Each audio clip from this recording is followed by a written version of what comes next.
What lurks behind this unassuming storefronts in Cleveland, Ohio?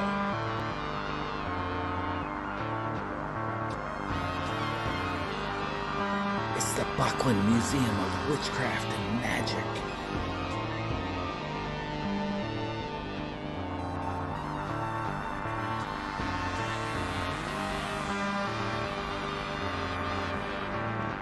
Learn the history of Wicca and the tale of those who brought it to the United States. See the tools of magic, once used by practitioners of the arcane arts.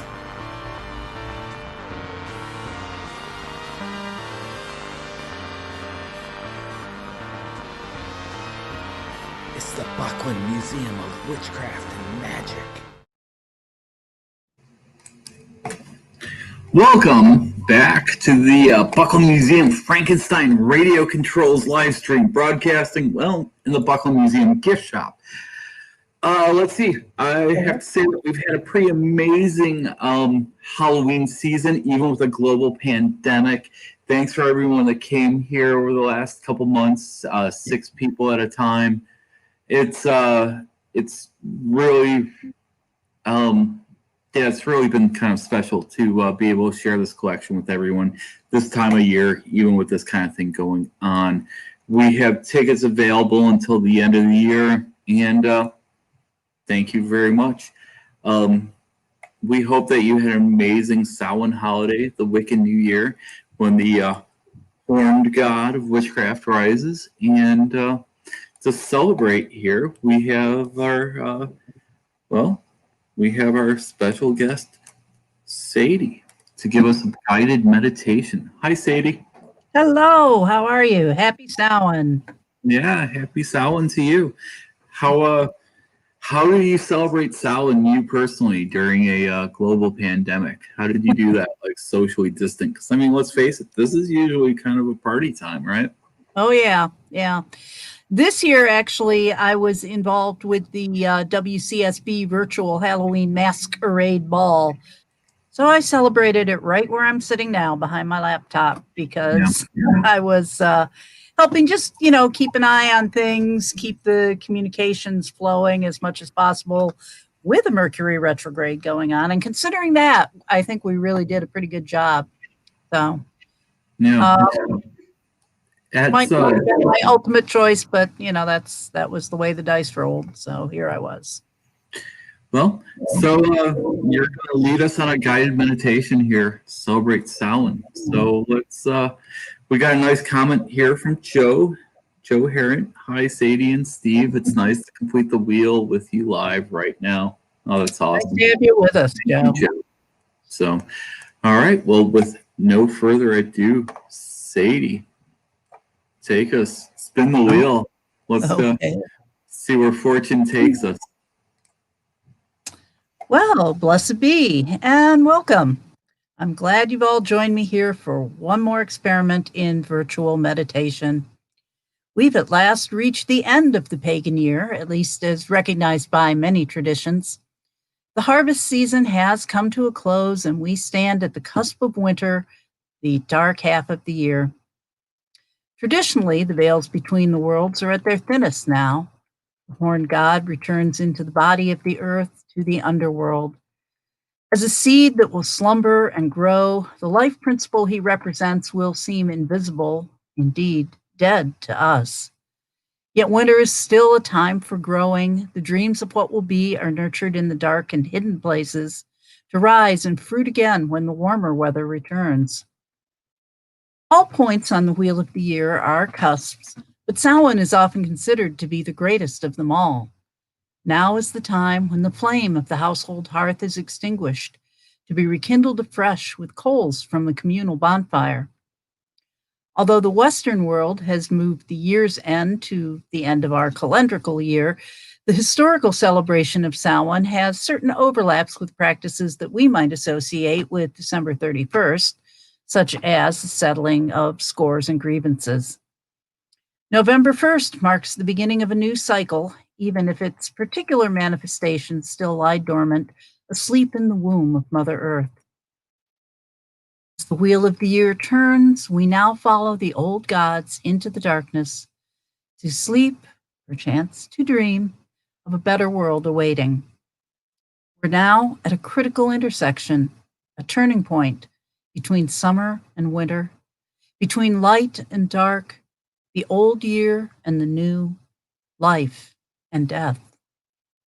At this juncture, we're no longer one, but not yet the other. Instead, we are between. We are at a gateway, a crossing point, a threshold. The light and warmth of summer are behind us, while ahead stretches only darkness and cold. And so, by rule of correspondence, are we at the end of this cycle. Whatever we have attempted, nourished, accomplished, or seen fall is now behind us. For our ancestors, such boundaries were clear and crucial. On this side is the village or the farm, the homestead, safety, warmth, the familiar and the known. On the other side, who knows? Darkness, danger, hunger, cold, and want. And to cross from one to the other was a perilous thing when you open a breach between them. Who's to say that the things that live outside might not get in? The notion that we might wish to propitiate those dwellers in the outer darkness may pose a particular challenge this year when questions of who belongs and who is cast out press in on every hand. We don't need to imagine a supernatural race from under the sea. Enemies can be found walking amongst us. Indeed, parts of the country are currently in the grip of a new satanic panic that rehashes ancient fears, the sacrifice of innocent children for demonic purposes. Whether these fears have any actual foundation, those who believe them stand ready to wage war against what they perceive as the forces of darkness. At Samhain, the Green Man has become the Lord of Death. He crosses into the other world, the dark half, the subconscious mind. This journey is the same as Inanna's descent, which can be seen as an allegorical with one's demons. The Tibetan Book of the Dead describes similar ordeals. But for pagans, darkness is not evil, merely the other side of a coin, or in this case, the other half of a year. We do not fear the underworld because we understand its place in the larger cycle. And at this time of year, we actively open our doors to it, even if only for one night, welcoming those who have departed and setting a place for them at our tables. If you've been here before, you may know that I like to begin these meditations by putting up a protective sphere around the group. My background, as I've said, is in the fairy tradition, so I use 7 directions. In addition to the standard north, south, east, and west, I also use above, below, and center. Since, once again, we aren't sharing the same physical space, I can only read you a version of these. You don't need to face the various directions as I do, but do at least try to focus your attention on each in turn. Ready? Okay. Let's begin by putting up that sphere to hold all of us here together in virtual space, wherever our physical bodies may be. We'll begin by creating our sphere in the north. By ancient earthwork, fort, and barrow, at the midnight hour on the winter solstice, I call up castle walls and hobbit holes and rough-hewn timbers, the gifts of the material plane, the strength of foundation, earth to the ground. Join us now, if you will, in this sphere of creation.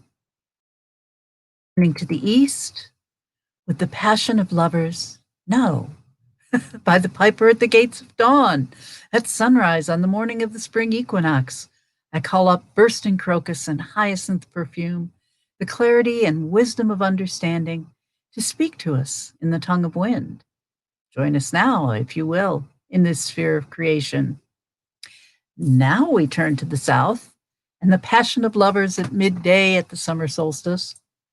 I call up lust for life, ecstatic dance around midsummer bonfires, the will, the passion, and the spark that heats our loins and brings a flush to the face. Join us now, if you will, in this sphere of creation.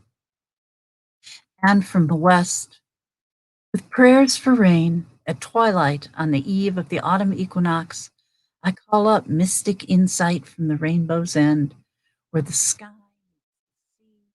the space between the worlds is thin, the depth of compassion, the drink of dreamers.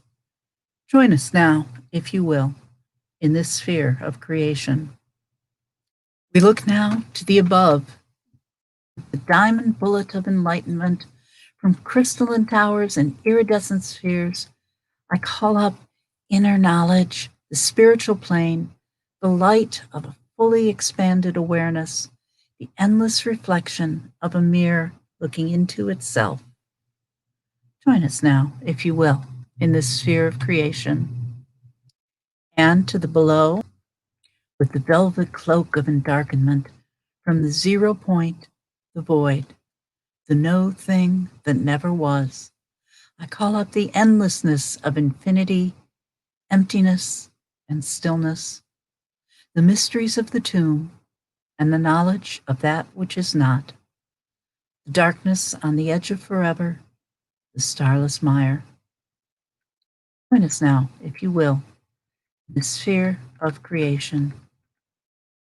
And finally, the center, the multifaceted gem of reflection from that central point round which all else revolves.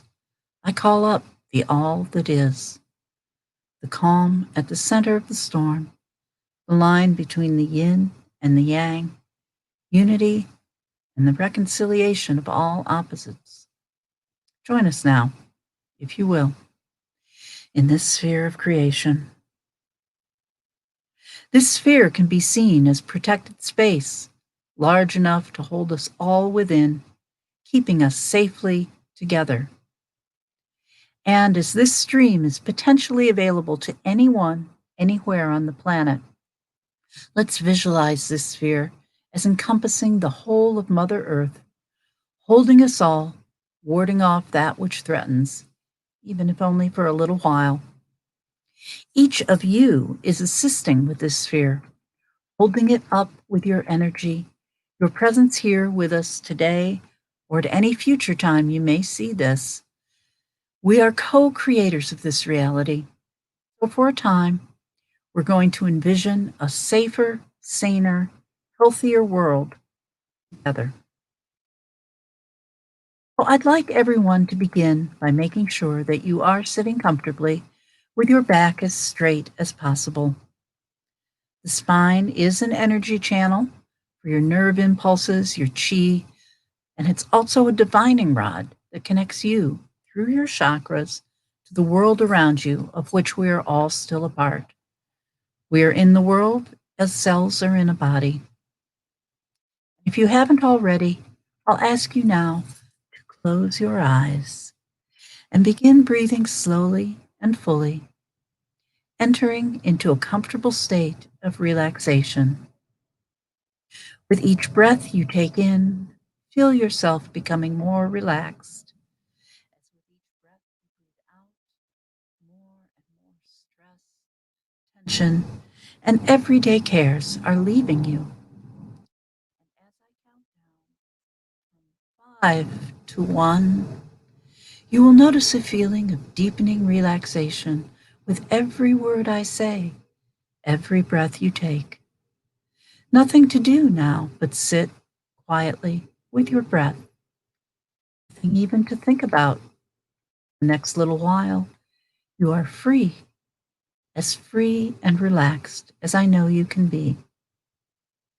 And as you unwind and begin to settle more, you enter a state of calmness and let go, breathing into the count of 4.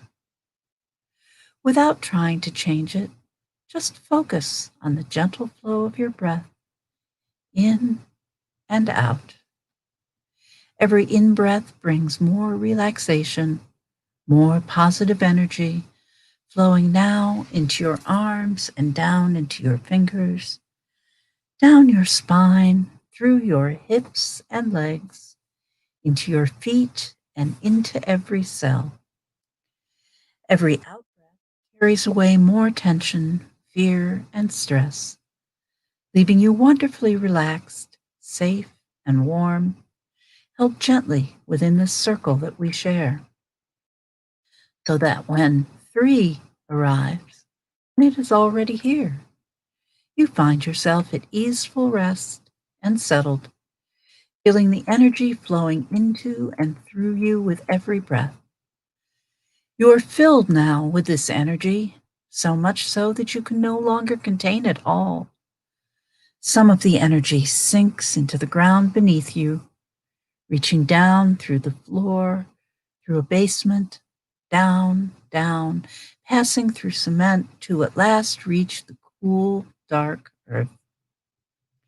There, you can at last put down roots, roots that you can use to connect to the earth and to ground yourself in a place.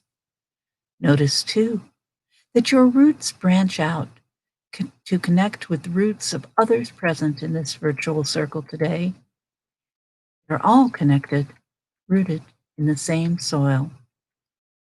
And as you ground, become rooted and solid, connected, you hardly even notice the count of 2, which has you feeling so relaxed, safe within the circle we are creating. And the energy passing through you, coming up from the ground, is moving up and further up your spine, pushing any last tensions, any remaining fear ahead of it. As it moves upward, it moves out of the top of your head, bursting out like a crown of illumination, branches of light that spring up until they begin to bend, to curve according to the laws of physics, our branches again meeting each other so that we are connected above as below. A great warm wave of energy that moves throughout your body, now completely relaxed, so comfortable, safe, and free that you do not even notice we have arrived at 1, now floating together in a state of total relaxation and peace. Envision us here, now, together. As you open your inner eye to look around, you realize we have gathered like this before, some of us many times. You look about you, recognizing this room. Was it only a few short weeks ago we entered this space, and already we prepared to bid it farewell? Most of those you see around you were here when last we gathered. Some may have since gone out another door than we shall tonight, just as some faces may have joined. This does not trouble you, for you know we were always together here, even if some may be out of our sight for a time. As you take a moment to remember this room, with its garlands of red and yellow leaves, its scent of smoke and apples, you remember how you arrived and realize that already, so soon, the time has come to depart. Indeed, we are already at the door, a door that leads out into darkness. As you approach this doorway, you begin to glimpse something out there, so small, so slight, you cannot be sure at first, a glimmering, pale and faint, that nonetheless draws your attention and draws you out, passing through the doorway into darkness. The room behind you is already growing dim. Although you feel some regret at leaving, you know it is you who are moving. The room is there, waiting. You shall likely ride the wheel around and enter the door again on the other side, a year from this point in time. Now, at last, we are all outside. The night sky above us is darkening, yet dusted faintly by stars. By this hazy, tenuous light, we realize we are standing together, gathered on a broad but old-fashioned boulevard. At a further end of the street, the sun is just setting, tinting the sky, shading from salmon to rose to crimson and violet. At the other end, the sky has already turned a deep indigo, and a golden harvest moon hangs low in the sky. Now that we have our bearings, we realize that just across the street from us are a pair of ornate wrought iron gates, flanked on either side by carved stone columns and huge overhanging trees. Lights are already on up and down this street, but inside the gates, all is dark. Surely we had planned to do this, but now that we are here, each pauses a minute to evaluate. But one by one, the decision is made. Without a word, we cross the street to begin our journey. These gates should be closed tight on tonight of all nights. Whether by accident or by design, however, they are not locked and yield to the slightest touch. As soon as we have all slipped through, we push them silently back into place so that none else will know of our travel this way. We stand for a moment, letting our eyes adjust to the dark. The moon is beautiful, but still too low on the horizon to provide us with much light under this heavy autumnal canopy. And yet, we realize we can't see well enough. We are at the start of a curving path. That much is clear, for it is paved with pale gravel that stands out next to the dark lawns that bracket it. As our eyes adjust further, we find we can make out structures to either side, monuments, statues, even some small houses a bit further on. There are, in fact, 3 paths before us, one to the left and one that leads right, but we decide to take the middle one for now. We curve gently this way, then that, before dipping into a gentle valley. And as we follow it down, we find it leads us into a soft gray mist, the dragon's breath arising as the warm, damp earth beneath us exhales into the cooler air above. This walkway takes us just far enough down that the fog surrounds us completely, even for a moment, rising over our heads and blocking the sky. When we emerge, the path has turned upwards again, and we find ourselves climbing, even as we also wend our way around what we soon realize is a large central hill. We continue to follow it round and round and round some more. Sure, we must have passed the point where we began. But behind us and below us is still all gray. The track continues to turn inwards, growing thinner and less distinct with every step. At last, we emerge at the very top of this hill.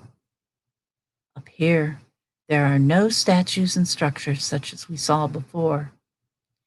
Instead, the only thing that's here is a large, raised, pale platform surrounded by columns that support an unusual domed roof. As we approach, we see the structure is of alabaster and white marble, so that in the golden light of the rising moon, it seems to emit an uncanny glow. We stand back at first, a little apprehensive. but one of us finds the nerve and walks the steps leading to the central platform. There, they exclaim in surprise and beckon the rest, "Come see!" Because of the height of the building, from the surrounding lawn, we could not tell. The very center of the floor is an opening, a staircase, spiraling downward, that glows at least as brightly as the rest of the structure.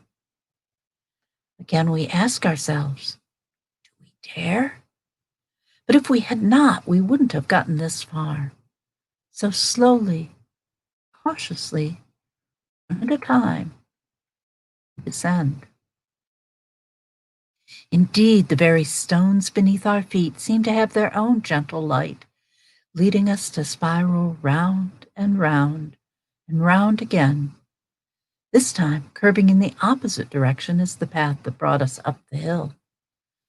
We can see that the center of each step is slightly worn away, hollowed by the passage of many others who have trod this way before us.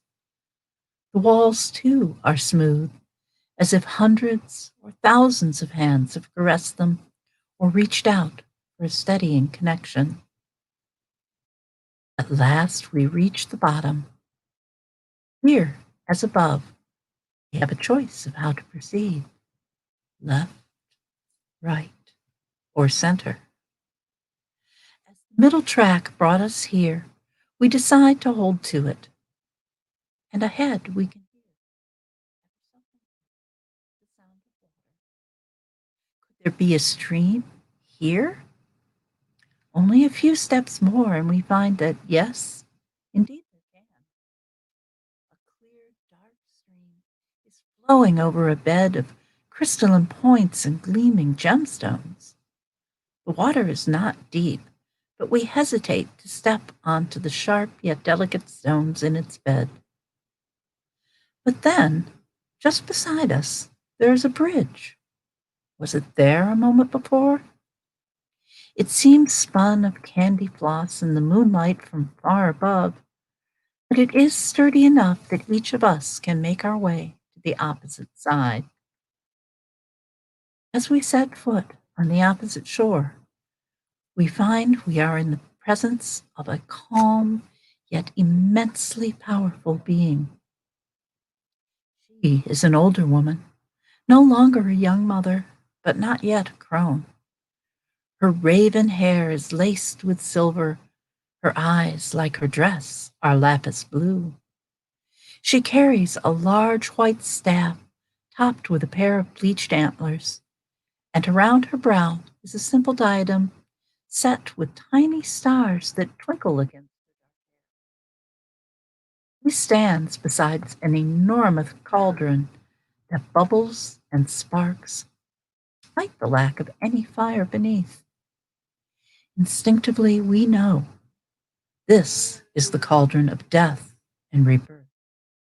And we look at one another fearfully. None of us feel ready to step within. "Do not be afraid, my children," she speaks. And her voice is everywhere and nowhere, like the scent of a remembered bonfire lingering in the woods. You have come at a time that is not a time, to a place that is not a place, on a night when the veil between the worlds is thin. Tonight you may peer into my cauldron and go on your way. If you swirl the contents one way, you may see the future, the other, and you will see the past.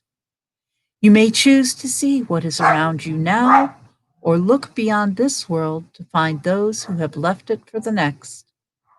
But do not linger or try to carry too much away, for the fates cannot be fixed in any one pattern for long.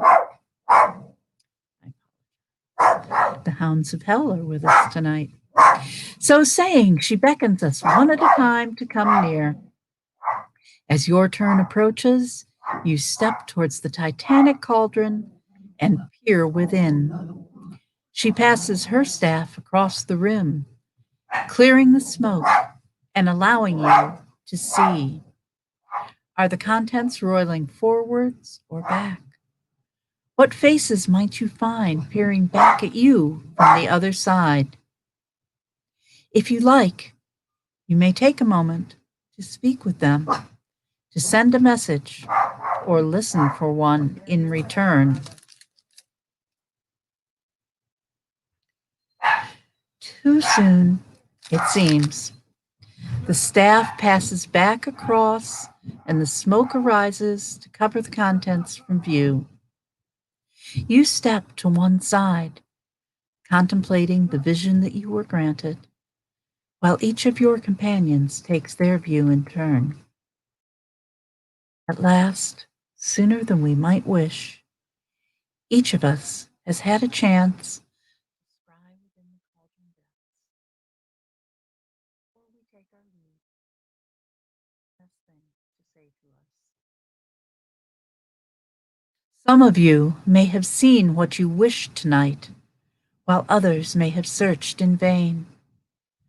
I would bid you remember that for every such sorrow, there is a corresponding joy, as every ending is but a new beginning. And though you may leave here still questioning, for every question there is an answer, and that answer lies within. Remember this, for you may find yourself in need of answers sometime very soon.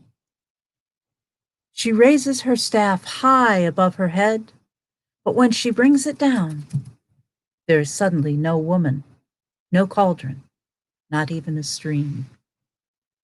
Instead, we find ourselves back at the foot of the spiral stairs that brought us to this realm. We look around, but there are no longer pathways opening behind us, only a pale and curving solid wall. We begin our trek back to the surface. As we emerge, one by one, onto the curious domed platform, we step out into full night. The moon seems to have jumped across the sky, and the stars turned around their pole. After the climb up the staircase, we are grateful the path from here will lead us back down the hill. Although there is no discernible track here at the crest, we feel certain enough of our direction and begin to thread our way down. Soon, the shadows seem to part a little, and the first tracings of the path suggest themselves in front of us. As before, we wend our way round and round and round again until we are once more at the bottom of the hill. The dragon's breath has thinned considerably, and we can see our way clearly enough. The dip into the little valley is soon past, and we are on our way back, the path rising as a gentle slope beneath our feet. But as we reach the crest, we stop for a moment in puzzlement. Surely the path we had taken in was in the middle of three, the other two, we now realize, wrapping themselves around the central hill that we had found. Yet here we find ourselves with only two choices, two forks that branch off from where we now stand.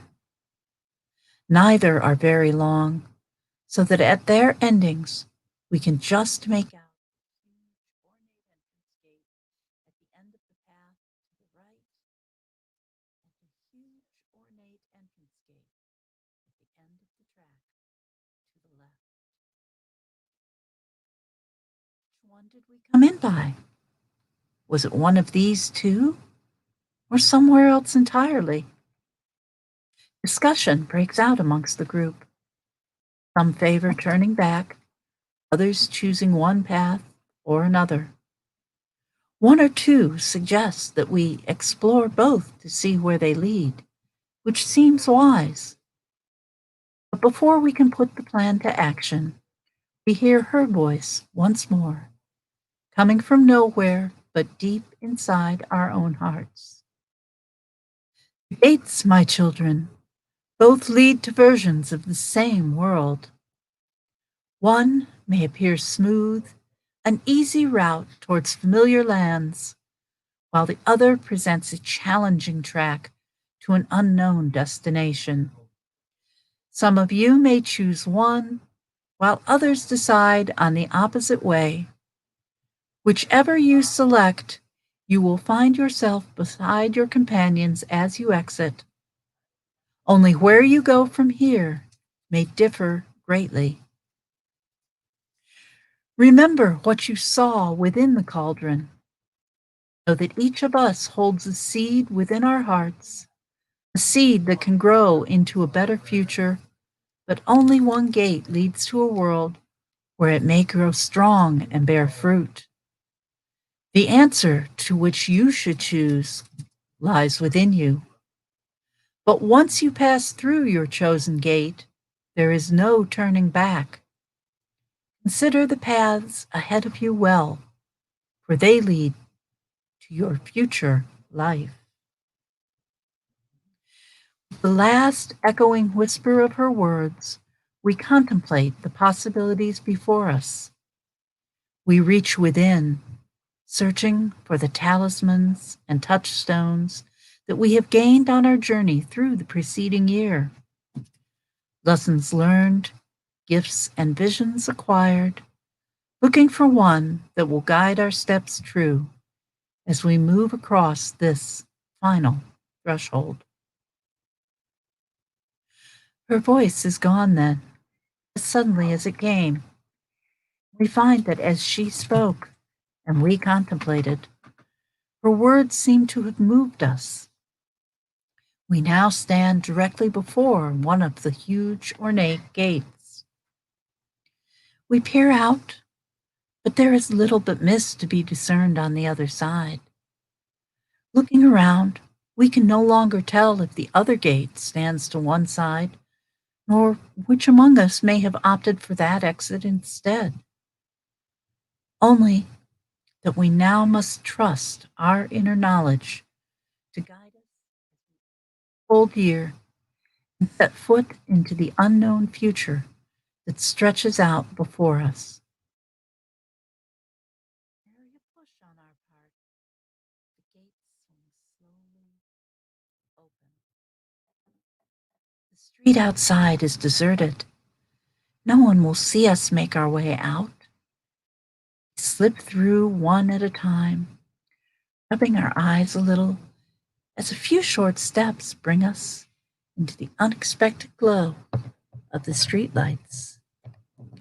And as we gather, someone notices that where the sky had been the deepest indigo blue before, it is now paling. Can it be sunrise already? Indeed, the moon has sunk nearly to the far horizon, and we find ourselves here, once again, in a world shaped by the choices we have made. Just as we returned from our journey to the street outside, so too, now it is time to return to waking life. We remember that we have roots extending into the earth beneath us and entwining branches above. Knowing that even as we are necessarily distant from one another at present, our minds are together, grateful for all that we have learned, and eager to apply that knowledge as we approach the future we decide to build together. So let us now take a moment to thank the Center for holding a presence in this sphere of creation and for providing the point around which all else revolves. Go if you must, stay if you will, hail and farewell. We thank, too, the below, whose presence in this sphere of creation has provided the nothing from which all else arises. Go if you must, stay if you will, hail and farewell. Our thanks to the above, whose presence in this sphere of creation has provided the light of awareness that blooms in all our hearts. Go if you must, stay if you will, hail, and farewell. We thank the West, whose presence in this sphere of creation has provided us the primordial experience and essence of love. Stay if you will. Hail and farewell. Our thanks to the South, whose presence in this sphere of creation has provided us the energy and inspiration to carry our gifts out into the world. Go if you must, stay if you will. Hail and farewell. And so, too, we thank the East, whose presence in this sphere of creation has provided the ability to imagine, to think, and to visualize our dreams and perhaps make them real. Go if you must, stay if you will. Hail and farewell. And finally, we give thanks to the North, whose presence in this sphere of creation has provided the foundation upon which all else is built. Go if you must, stay if you will. Hail and farewell. And so now the circle is open but never broken. So merry meet and merry part and merry meet again. And Stephen, are you out there? Hello. We didn't count you all the way back to a wakefulness. Maybe I should have.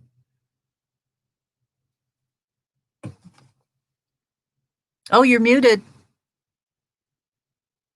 You're muted. Okay. Hi. That was very nice. Thank you very much. So we've done a full year now, right? Wow. It doesn't quite seem like it's been a year already, huh? Well, you're on the wheel. No.